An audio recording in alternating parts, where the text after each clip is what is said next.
So students ਅੱਜ ਅਸੀਂ discuss ਕਰਾਂਗੇ ਐਕਸਰਸਾਈਜ਼ 13.8 ਲਾਸਟ ਐਕਸਰਸਾਈਜ਼ ਹੈ। ਇਹਦੇ ਵਿੱਚ ਅਸੀਂ ਡਿਸਕਸ ਕਰਨਾ ਵੋਲੀਅਮ ਆਫ ਸਫੀਅਰ। ਤਾਂ ਬਹੁਤ ਹੀ ਈਜ਼ੀ ਹੈ ਕੁਐਸਚਨ। ਦੇਖੋ ਮੈਂ ਇੱਥੇ ਤੁਹਾਨੂੰ ਸੋਲਵ ਕਰਵਾ ਰਿਹਾ ਨਾਲ ਦੀ ਨਾਲ। ਸਭ ਤੋਂ ਪਹਿਲਾਂ ਤਾਂ ਫਾਰਮੂਲਾ ਸਮਝੋ। ਫਾਰਮੂਲਾ ਕੀ ਹੈ? ਦੇਖੋ ਸਫੀਅਰ ਹੈ, ਸਫੀਅਰ ਦਾ ਅਗਰ ਵੋਲੀਅਮ ਤੁਸੀਂ ਫਾਈਂਡ ਕਰਨਾ ਤੇ ਉਹ ਹੈ 4/3 ਪਾਈ ਆਰ ਕਿਊਬ। ਇਹਦੀ ਇੱਕ ਐਕਟੀਵਿਟੀ ਹੈ, ਤੁਹਾਨੂੰ ਮੈਂ ਕਰਵਾ ਦਾਂਗਾ ਬਾਅਦ ਦੇ ਵਿੱਚ ਕਿ how to calculate how to this formula, formation of this formula, ਕਿਸ ਤਰੀਕੇ ਨਾਲ ਫਾਰਮੂਲਾ ਬਣਿਆ ਹੋਇਆ। ਤੋ ਉਹਦੇ ਬਾਰੇ ਆਪਾਂ ਡਿਸਕਸ ਲੇਟਰ ਕਰਾਂਗੇ। ਤੋ 4/3 ਪਾਈ ਆਰ ਕਿਊਬ ਇਹ ਸਰ ਬੱਚੇ ਸਾਡੇ ਕੋਲ ਆਏਗਾ ਵੋਲੀਅਮ। ਇਹ ਵੋਲੀਅਮ ਦਾ ਫਾਰਮੂਲਾ ਇਹਦੇ ਸਫੀਅਰ ਦਾ ਵੋਲੀਅਮ ਦਾ। ਉਸ ਤੋਂ ਬਾਅਦ ਅਗਰ ਆਪਾਂ ਗੱਲ ਕਰਨੀ ਹੋਵੇ ਹੈਮੀਸਫੀਅਰ, ਕਿਉਂਕਿ ਇੱਕ ਸਰਕਲ ਨੂੰ ਉਹਦੇ ਸੈਂਟਰ ਤੋਂ ਅਲੋਂਗ ਉਹਨੂੰ ਅਗਰ ਅਸੀਂ ਵਿੱਚੋਂ ਦੀ ਕੱਢ ਦਈਏ ਐਜ਼ ਸੈਂਟਰ ਤੋਂ, ਤਾਂ ਸਾਡੇ ਕੋਲ ਇੱਕ ਸਫੀਅਰ ਬਣੇਗਾ ਹੈਮੀਸਫੀਅਰ। ਠੀਕ ਹੈ, ਇਹਨੂੰ ਬੋਲਦੇ ਹੈਮੀਸਫੀਅਰ। ਇਹਦਾ ਹੋਏਗਾ 2/3 ਪਾਈ ਆਰ ਕਿਊਬ। 2/3 ਪਾਈ ਆਰ ਕਿਊਬ ਇਹਦਾ ਕੀ ਬਣ ਜਾਏਗਾ? ਵੋਲੀਅਮ ਬਣੇਗਾ। ਰਾਈਟ। ਤੋ ਇਸ ਤਰੀਕੇ ਨਾਲ ਦੋ ਫਾਰਮੂਲੇ ਯੂਜ਼ ਹੋਣਗੇ ਐਕਸਰਸਾਈਜ਼ 13.8 ਦੇ ਵਿੱਚ। ਫਸਟ ਕੁਐਸਚਨ ਦੇਖਦੇ ਹਾਂ। ਫਸਟ ਕੁਐਸਚਨ ਕੀ ਕਹਿ ਰਿਹਾ? ਫਸਟ ਕੁਐਸਚਨ ਤੁਹਾਡੇ ਸਾਹਮਣੇ ਹੈ। Find the volume of the sphere whose radius is 7 centimetre and 0.63 metre. ਠੀਕ ਹੈ ਬੱਚੇ, ਬਹੁਤ ਹੀ ਈਜ਼ੀ ਕੁਐਸਚਨ ਹੈ। ਤੁਹਾਨੂੰ ਰੇਡੀਅਸ ਦਿੱਤਾ, ਉਹ ਫਾਰਮੂਲੇ 'ਚ ਤੁਸੀਂ ਬਸ ਰੇਡੀਅਸ ਫਿਟ ਕਰਨਾ। 4/3 ਪਾਈ ਆਰ, 4/3 ਪਾਈ ਆਰ ਕਿਊਬ। ਕਿਊਬ ਦਾ ਮਤਲਬ ਤੁਸੀਂ 7 ਦਾ ਕਿਊਬ ਕਰ ਦੇਣਾ। ਰਾਈਟ। ਤੋ ਇਸ ਚੀਜ਼ ਨੂੰ ਸੋਲਵ ਕਰੋਗੇ ਤੁਹਾਡੇ ਕੋਲ ਆਂਸਰ ਆ ਜਾਏਗਾ। That's all. ਦੇਖੋ ਇਹ ਸਿੰਪਲ ਕੈਲਕੂਲੇਸ਼ਨ ਹੈ। ਕੈਲਕੂਲੇਸ਼ਨ ਮੈਂ ਜਿਵੇਂ ਤੁਹਾਨੂੰ ਕਹਿੰਦਾ ਨਾ ਤੁਸੀਂ ਆਪ ਹੀ ਕਰਨੀ ਹੈ, ਉਹ ਤਰੀਕੇ ਨਾਲ ਤੁਸੀਂ ਆਪ ਹੀ ਸੋਲਵ ਕਰਨਾ ਹੈ। ਰਾਈਟ। ਤੋ ਇਸ ਤਰੀਕੇ ਨਾਲ ਤੁਸੀਂ ਇਹਨੂੰ ਕਰ ਸਕਦੇ ਹੋ। ਗਲਤ ਲਿਖਿਆ ਹੋਇਆ ਨਾ, ਸਹੀ ਗੱਲ ਹੈ ਇਸ ਤਰ੍ਹਾਂ। ਉਸ ਤੋਂ ਬਾਅਦ ਦੇਖੋ ਰੇਡੀਅਸ ਅਗਰ 0.63 ਹੈ, ਤਾਂ ਆਪਾਂ ਹੁਣ ਰੇਡੀਅਸ ਆਰ ਦੀ ਜਗ੍ਹਾ ਆਪਾਂ 0.63 ਦਾ ਕਿਊਬ ਕਰ ਦਾਂਗੇ ਅਤੇ ਸਾਡੇ ਕੋਲ ਕੈਲਕੂਲੇਸ਼ਨ ਕਰਨ ਤੋਂ ਬਾਅਦ 1.0478 ਸਾਡੇ ਕੋਲ ਇਹ ਆਂਸਰ ਆ ਜਾਏਗਾ। ਨੈਕਸਟ ਬੱਚੇ ਕੁਐਸਚਨ ਨੰਬਰ 2 ਦੇਖੋ ਕਿਵੇਂ ਹੈ। ਕੁਐਸਚਨ ਨੰਬਰ 2 ਵੀ ਈਜ਼ੀ ਹੈ। Find the amount of water displaced by solid spherical ball of a diameter 28 ਦਿੱਤਾ ਹੈ ਔਰ 0.21 ਦਿੱਤਾ। ਸੇਮ ਉਸੇ ਤਰ੍ਹਾਂ ਕਰਨਾ। ਬਸ ਤੁਸੀਂ ਉਹਨੂੰ ਕਰਨ ਤੋਂ ਬਾਅਦ ਫਾਰਮੂਲਾ ਲਗਾਉਣ ਤੋਂ ਬਾਅਦ ਜਿਹੜਾ ਤੁਹਾਡੇ ਕੋਲ ਆਇਆ, ਸੌਰੀ ਡਿਸਪਲੇਸ ਹੈ ਨਾ, ਇਹਦੇ ਵਿੱਚ ਆਪਾਂ ਡਿਸਪਲੇ, ਠੀਕ ਹੈ, ਵੋਲੀਅਮ ਹੀ ਫਾਈਂਡ ਕਰਨਾ ਇਹਦੇ ਵਿੱਚ ਬੱਚੇ। ਤਾਂ ਸਭ ਤੋਂ ਪਹਿਲਾਂ ਰੇਡੀਅਸ ਤੁਹਾਨੂੰ ਦਿੱਤਾ, ਡਾਇਮੀਟਰ ਤੁਹਾਨੂੰ ਦਿੱਤਾ 28। ਤਾਂ 28 ਦਾ ਹਾਫ ਕਰੋਗੇ ਅਤੇ 28 ਦਾ ਹਾਫ ਕਿੰਨਾ ਹੁੰਦਾ? ਤੁਹਾਡੇ ਕੋਲ 14 ਹੁੰਦਾ। ਤਾਂ 14 ਦਾ ਕਿਊਬ ਕਰ ਦੇਣਾ, ਤੁਹਾਡੇ ਕੋਲ ਵੋਲੀਅਮ ਆ ਜਾਏਗਾ। ਰਾਈਟ। ਤਾਂ ਇਹ ਆ ਗਿਆ ਤੁਹਾਡੇ ਕੋਲ ਆਂਸਰ ਇਹਦਾ। ਉਸੇ ਤਰ੍ਹਾਂ ਦੂਜਾ ਤੁਹਾਡੇ ਕੋਲ ਦਿੱਤਾ 0.21 ਦਿੱਤਾ, ਇਹਨੂੰ 2 ਨਾਲ ਡਿਵਾਈਡ ਕਰ ਦਿਓ। 2 ਨਾਲ ਡਿਵਾਈਡ ਕਰੋਗੇ ਤੁਹਾਡੇ ਕੋਲ ਆਏਗਾ 0.105 ਤੁਹਾਡੇ ਕੋਲ ਮੀਟਰ ਇਹਦਾ ਰੇਡੀਅਸ ਆ ਜਾਏਗਾ। ਰਾਈਟ। ਤਾਂ ਉਹ ਚੀਜ਼ ਤੁਸੀਂ ਫਿਲ ਕਰ ਦੋਗੇ, ਤੁਹਾਡੇ ਕੋਲ 4/3 ਪਾਈ ਆਰ ਕਿਊਬ ਦੇ ਵਿੱਚ ਤੁਹਾਡੇ ਕੋਲ ਆਂਸਰ ਆ ਜਾਏਗਾ। ਰਾਈਟ। ਤੁਹਾਡੇ ਕੋਲ ਆਂਸਰ ਆ ਗਿਆ। ਉਸ ਤੋਂ ਬਾਅਦ ਆ ਗਿਆ question number 3। Again easy. The diameter of the metallic ball is 4.2 centimetre. Diameter ਦਿੱਤਾ ਹੈ, ਤਾਂ ਰੇਡੀਅਸ ਕਿੰਨਾ ਆਏਗਾ? 2.1 ਆਏਗਾ। What is the mass of ਦਾ ਬਾਲ? ਮਾਸ ਨਿਕਾਲਣਾ ਬੋਲ ਦਾ। ਇਫ ਦਾ ਡੈਂਸਿਟੀ ਦਿੱਤੀ ਹੋਈ ਹੈ, ਡੈਂਸਿਟੀ ਦਿੱਤੀ ਤੁਹਾਨੂੰ 8.9 ਗ੍ਰਾਮ ਪਰ ਕਿਊਬਿਕ ਮੀਟਰ। ਰਾਈਟ। ਡੈਂਸਿਟੀ ਤੁਹਾਡੇ ਕੋਲ ਹੈਗੀ ਹੈ। ਤਾਂ ਜਸਟ ਸਭ ਤੋਂ ਪਹਿਲਾਂ ਅਸੀਂ ਤਾਂ ਵੋਲੀਅਮ ਨਿਕਾਲਾਂਗੇ। ਵੋਲੀਅਮ ਨਿਕਾਲਣਾ ਤੁਹਾਨੂੰ ਨਹੀਂ ਦੱਸਾਂਗਾ ਮੈਂ, ਤੁਹਾਨੂੰ ਆਉਂਦਾ ਵੋਲੀਅਮ ਤੁਹਾਡੇ ਕੋਲ ਆ ਜਾਏਗਾ। ਗੱਲ ਯਾਦ ਰੱਖਣੀ ਹੈ, ਡਾਇਮੀਟਰ ਦੀ ਜਗ੍ਹਾ ਡਾਇਮੀਟਰ ਦੀ ਵੈਲਿਊ ਨਹੀਂ ਪੁੱਟ ਕਰ ਦੇਣੀ ਫਾਰਮੂਲੇ ਦੇ ਵਿੱਚ। ਹਮੇਸ਼ਾ ਉਹਦੇ 'ਚ ਡਾਇਮੀਟਰ ਰੇਡੀਅਸ ਨਿਕਾਲਣਾ ਹੈ। ਤਾਂ ਰੇਡੀਅਸ ਸਾਡੇ ਕੋਲ 2.1 ਹੈ, ਤਾਂ ਫਿਲ ਕੀਤਾ, ਤੁਹਾਡੇ ਕੋਲ ਆ ਗਿਆ ਵੋਲੀਅਮ। ਤਾਂ ਡੈਂਸਿਟੀ ਦਾ ਫਾਰਮੂਲਾ ਤੁਹਾਡੇ ਕੋਲ ਕੀ ਹੁੰਦਾ? Always mass divided by volume. ਤਾਂ ਇੱਥੋਂ ਮਾਸ ਦੀ ਵੈਲਿਊ ਕੈਲਕੂਲੇਟ ਕਰ ਲਓ। ਮਾਸ ਦੀ value is equal to density into volume ਆ ਗਿਆ। ਤਾਂ ਡੈਂਸਿਟੀ ਦੀ ਵੈਲਿਊ ਤੁਹਾਨੂੰ ਦਿੱਤੀ 8.9, ਵੋਲੀਅਮ ਤਾਂ ਤੁਸੀਂ ਨਿਕਾਲ ਲਿਆ ਹੋਇਆ। ਅਤੇ ਓਬਵੀਅਸ ਆ ਮਾਸ ਇੰਨਾ ਆ ਜਾਏਗਾ। ਅਪਰੋਕਸੀਮੇਟ ਵੈਲਿਊ ਦਿੱਤੀ ਹੈ, ਇੰਨਾ ਮਾਸ ਤੁਹਾਡੇ ਕੋਲ ਉਹ ਮੈਟੈਲਿਕ ਬਾਲ ਦਾ ਆਏਗਾ। ਰਾਈਟ। ਉਸ ਤੋਂ ਬਾਅਦ ਕੁਐਸਚਨ ਨੰਬਰ 4 ਦੇਖੋ।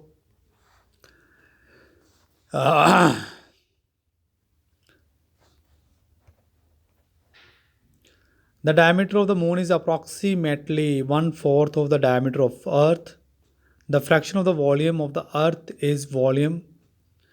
What fraction of the volume of Earth is the volume of Moon? तो बच्चे देखो ਇਹਦੇ ਵਿੱਚ ਸਭ ਤੋਂ ਪਹਿਲਾਂ ਆਪਾਂ ਸਮੋਲ ਡੀ ਅਰਥ ਵਾਸਤੇ ਆਪਾਂ ਲਿਆ D. Let the diameter of the earth be D. तो therefore the radius of earth will कितना आएगा? d/2 ਰੇਡੀਅਸ ਹਾਫ ਹੁੰਦਾ। ਉਸੇ ਤਰ੍ਹਾਂ ਡਾਇਮੀਟਰ ਕੀ ਹੈ, ਉਤੋਂ ਚੌਥਾ ਹਿੱਸਾ ਵਾ। ਤਾਂ ਡਾਇਮੀਟਰ ਆਫ ਦਾ ਮੂਨ ਕਿੰਨਾ ਹੋਏਗਾ, ਡਾਇਮੀਟਰ ਕਿੰਨਾ, ਕਿਉਂਕਿ ਡੀ ਸੀ ਡਾਇਮੀਟਰ ਅਰਥ ਦਾ, ਡੀ ਸੀ ਡਾਇਮੀਟਰ ਫॉर अर्थ। तो डायमीटर मून का कितना हो जाएगा बच्चे 1d/4 हो जाएगा, क्योंकि ਉਹਦਾ 4th हिस्सा ਸੀ। तो यह मून का डायमीटर हो जाएगा। ठीक है, तो कोई मुश्किल नहीं की, राइट। तो डायमीटर आप मून का लिया d/4, तो इनू 2 ਨਾਲ डिवाइड कर दोगे तो डायमीटर कितना आ गया, फिर रेडियस कितना आ गया d/8। आ रेडियस आ गया, आ रेडियस कितना आ गया मून का, मून का रेडियस कितना आ गया, तो आ रेडियस आ गया अर्थ का, राइट। याद रखो यह अर्थ का रेडियस है और यह मून का रेडियस आ गया। उस तो बाद हुण असीं निकालना है फ्रैक्शन निकालनी दोनों की। सब तो पहले आप मून का आप निकालांगे वॉल्यूम। तो वॉल्यूम मून का निकालने वास्ते असीं वैल्यू फिट करती, राइट। d³ रेडियस कितना d/8 है, d³/8 का फॉर्मूला लगाओगे, सोल्व करोगे तो आएगा 1/512 और d³ साइड पर लिखता, कोई प्रॉब्लम नहीं है। यह वॉल्यूम निकाल के कैलकुलेशन करके तुहाडे कोल आएगा, राइट। सो अर्थ का वॉल्यूम कितना आएगा, सिमिलरली असी आर की वैल्यू फिट करांगे, d/2 का क्यूब करांगे। d/2 का क्यूब करोगे तुहाडे कोल ऐसी चीज़ बनेगी। अगर नहीं बनेगी तो पूछना मैनू क्यों नहीं बनी, राइट। अगर नहीं बनेगी तो फिर मैनू पूछना। फिर दोनों को आपां डिवाइड कर देना। उन्हें क्या वा अर्थ ने मून के नाल कंपेयर करके दसो मून का। तो मून का वॉल्यूम उपर रख के अर्थ का वॉल्यूम नीचे रख के आप डिवाइड करांगे तो साढ़े को आ गया volume of moon is 1/64 the volume of earth. So earth is very very big comparatively moon, right. तो यह फ्रैक्शन साढ़े को आ गई 1/64। फ्रैक्शन ही पूछी गई सी, दैट्स इट। उस तो बाद आ गया how many litres of milk can a spherical ball of diameter 10.5 hold. तो कितना साढ़े को लीटर मिल्क जिहड़ा वो आ सकता है एक बाउल दे विच जिहड़ा हैमीस्फेरिकल है। तो फॉर्मूला 2/3πr क्यूब होंदा है। रेडियस असी 5.25 सेंटीमीटर 25 सेंटीमीटर निकाल लिया, फॉर्मूला फिट किया, वैल्यू निन्नी आ गई, राइट। तो यह फॉर्मूला तुसी याद रखना है जदों भी असी लीटर निकालना होवे और तुहाडे कोल जिहड़ा वॉल्यूम है वो सेंटीमीटर च होवे, क्यूबिक सेंटीमीटर दे विच होवे, तो उन्होंने 1000 दे नाल डिवाइड कर देना, राइट। तो कैपेसिटी आ जाएगी तुहाडे कोल कितनी आई कैपेसिटी 0.303 लीटर। यह तुहाडे कोल एप्रॉक्सीमेटली तुहाडे कोल वैल्यू आ गई, राइट। उस तो बाद नैक्सट देखो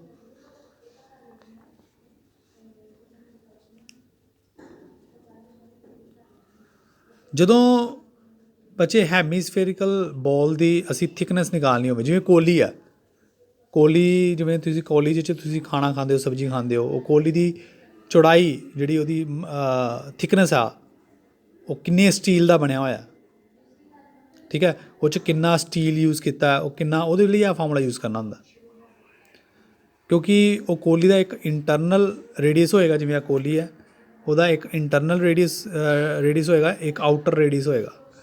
आउटर रेडियस आ लाइन बाहर तक जाएगा, इनर रेडियस छोटा होएगा, आउटर वड्डा होएगा। तो असी की करना है आउटर वॉल्यूम चो इनर वॉल्यूम माइनस कर देना, राइट।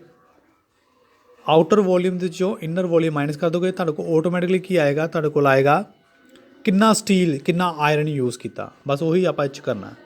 सब तो पहले देखो इनर रेडियस आप लिया 1 मीटर, तो थिकनेस होरी दी है तुहाडे कोल 1 सेंटीमीटर थिकनेस दी हुई है, राइट। तो 1 सेंटीमीटर तुहानूं थिकनेस दी हुई है। तो थिकनेस का आप mm निकाल लिया तो आ गया 0.01 मीटर आ गई, राइट। तो आउटर रेडियस आप ऐड कर देंगे इनर रेडियस नूं, ते जो आप थिकनेस नूं ऐड करांगे तुहाडे कोल बन जाना आउटर रेडियस, वो कितना आ गया 1.01 मीटर, ठीक है। उस तो बाद मैं तुहानूं दस्सिया कि किस तरीके नाल असीं आउटर वाले चों इनर माइनस कर देना, ठीक है। आउटर वाले पाई नहीं लगाया, पाई लगा लो, याद ना, ये पाई भुलिया होया मिस किया नहीं, यह तुहाडे कोल आना 2/3πr² minus are small r² मैं वड्डा आर लिया वा आउटर रेडियस वास्ते, स्मॉल आर लिया मैं इनर रेडियस वास्ते, ठीक है। तो ये बच्चे तुसी वैल्यू कर देनी फीड जो तुसी वैल्यू फीड करोगे तुहाडे कोल आंसर आ जाएगा।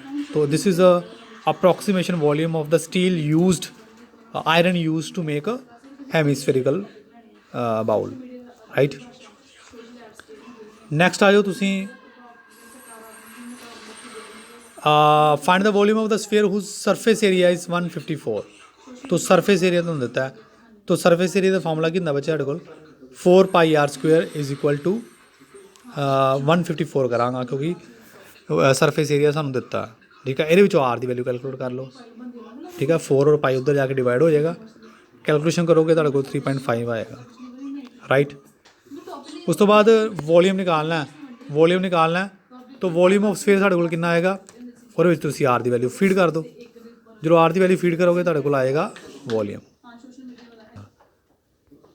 फिर उस तो बाद असी क्वेश्चन नंबर 8 वाल देखिए। क्वेश्चन नंबर 8 भी बहुत ईजी है, थोड़ा ध्यान ना करना है। ये की कह रहा है एक डोम है of building is a form of dome बनया होया, ठीक है। डोम बनया होया है हेमिस्फेरिकल डोम, इस तरह बनया होएगा कुछ, राइट, बिल्डिंग के उत्ते।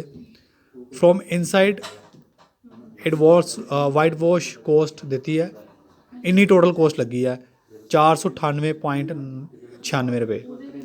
If the cost of white washing is 2 रुपये, 2 रुपये रेट है पर स्क्वेयर मीटर का। तो आप की फाइंड करना एरिया, सरफेस एरिया इनसाइड अंदर वाला सरफेस एरिया आप दसना।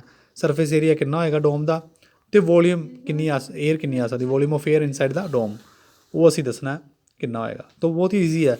सब तो देखो कोस्ट ऑफ दी हुई है कि इन्नी कोस्ट टोटल लगी सी, तो कोस्ट का रेट कितना सी इन्ना 2 रुपये, तो डिवाइड कर दोगे तो आ जाएगा टोटल कर्व्ड सरफेस एरिया आ जाएगा जिन्ना असी पेंट करना सी। टोटल कोस्ट के आप रेट में डिवाइड करता साढ़े को आ गया कर्व्ड सरफेस एरिया आ गया इनर वाला, राइट। ऐसी आप लभना सी। दूजा असी वॉल्यूम लभना, वॉल्यूम लभन वास्ते सानू पता कर्व्ड सरफेस एरिया इन्ने, तो कर्व्ड सरफेस एरिया का फार्मूला होंदा 2πr²। इस असी आर की वैल्यू निकाल लेनी है, राइट। तो आर की वैल्यू तुहाडे कोल आ गई 6.3। जो 6.3 आ गई तो वॉल्यूम लगाता, फार्मूला लगाता, केड़ा फार्मूला हेमिस्फेरिकल द वॉल्यूम का फार्मूला लगाता 2/3πr³, राइट। ये आर की वैल्यू फिट करो एंड यू हैव आंसर। बच्चे कोई भी दिक्कत होगी मैनू कॉन्टैक्ट करो, बहुत ही ईजी क्वेश्चन है इस करके मैं तुहानू है बुक तो करा रहा, राइट। उस तो बाद आ गया क्वेश्चन नंबर 9। क्वेश्चन नंबर 9 है 27 solid iron sphere each of radius R. 27 है तुहाडे कोल बॉल बने छोटे छोटे, उनका रेडियस आर है, तो सरफेस एरिया उन्होंने एस है, ठीक है। तो उन्होंने आप मैल्ट करता, पिघला दिता, तो एक स्फेयर बनया जिदा सरफेस एरिया एस डैश बोलांगे आप, राइट। उन्होंने मैल्ट कर दिता तो साढ़े कोल बनया एस। तो असी फाइंड करना की फाइंड करना, असी फाइंड करना radius R dash of the new sphere. First आप की फाइंड करना radius R dash of the new sphere कितना होएगा आर डैश।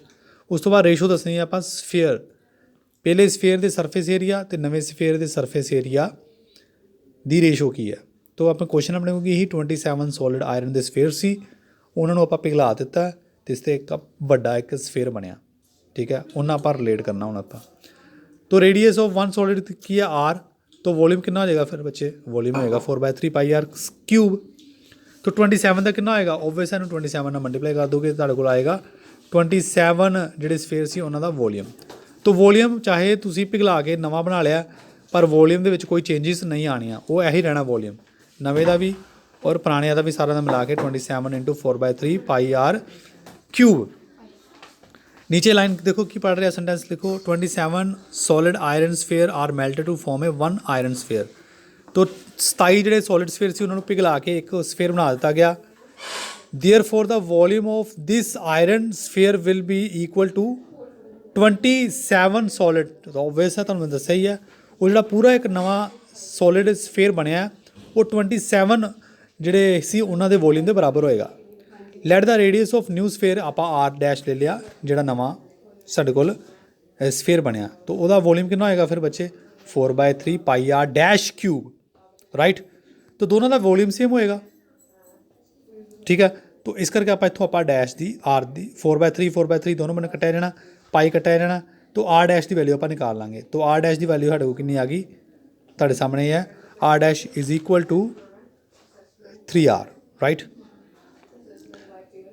यह आ गया साढ़े को आर डैश की वैल्यू पूछी सी, उन्हें आप दस दी। दूजा क्वेश्चन की पूछा सी, रेशो दसो जी स्फेयर की, दोनों के सरफेस एरिया की दसो रेशो, तो रेशो दसनी आप। तो सरफेस एरिया फस्ट का की आएगा, ठीक है, फस्ट सॉलिड आयरन का की आएगा 4πr स्क्वेयर। हुण इत्थे आर लवांगे क्योंकि आप पहले वाले जो छोटे छोटे स्फेयर से उसकी गल कर रहे हैं, तो वड्डे वाले का की आएगा 4πr डैश स्क्वेयर आएगा। दोनों को डिवाइड कर दो, दोनों की वैल्यू फिट करके आप आर की वैल्यू फिट करके आप दोनों डिवाइड करता, तो 1:9 रेशो उन्होंने आ गई, ठीक है। सो इस तरीके ना क्वेश्चन नंबर 10 तुसीं कर लेना। Question number 10 very very important, capsule है मेडिसन, कैप्सूल है स्फेरिक, शेप ऑफ स्फेरिकल है, तो वो डायमीटर 3.5 है, तेनों 2 डिवाइड कर दोगे तेरे को रेडियस आएगा। How much medicine is needed to fill in this capsule, तो कितनी मैडिसन आप फिल कर सकते हैं। तो ओबियस है, वो वास्ते तुसीं वॉल्यूम निकालोगे, तो वॉल्यूम निकाल के तुसीं कैलकुलेशन करके तुहाडे कोल आ गया इन्नी तुसीं दवाई उहदे विच भर सकते हो, ठीक है बच्चे। ये ही तुहाडे कोल एक्सरसाइज 13.8 इज़ ओवर, और ये ही तुहाडा चैप्टर भी सरफेस एरिया एंड वॉल्यूम बहुत टाइम लगा इनू करन लग्या, पर असीं अज ओवर कर लिया। नैक्सट असीं टॉपिक शुरू करना circle. Thank you very much.